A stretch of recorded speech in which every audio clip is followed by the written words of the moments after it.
আপনাকে কে বলল রাত 1টায় উঠে আর্জেন্টিনার ব্রাজিলের খেলা দেখতে হবে? এটা তো আপনার কালচার না। 11টায় ঘুমাই দেন বাচ্চাকে, 3:45টায় উঠতে বাচ্চার কষ্ট হবে না। তার আগে আপনি চিন্তা করেন আপনি কয়টায় উঠেন।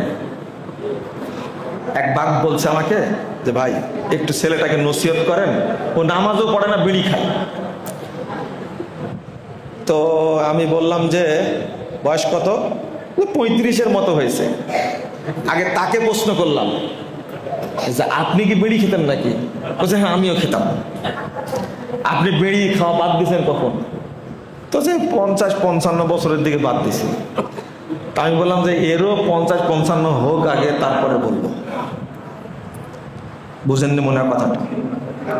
মানে বিড়ির স্বাদ উনি বুঝেছেন, এই জন্য বাচ্চাকে বিড়ি খেতে দিবে না।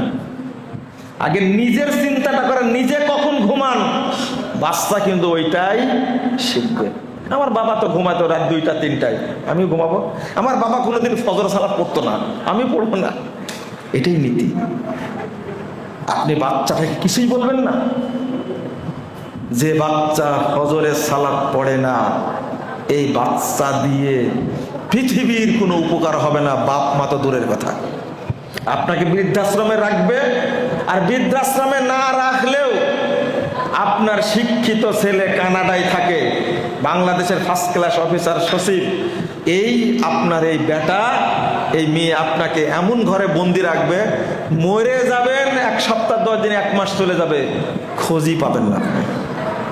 এরকম মা আছে না? কয়েকদিন আগে মারা গেল। সালাতের ক্ষেত্রে কোনো আপোষ চলবে না।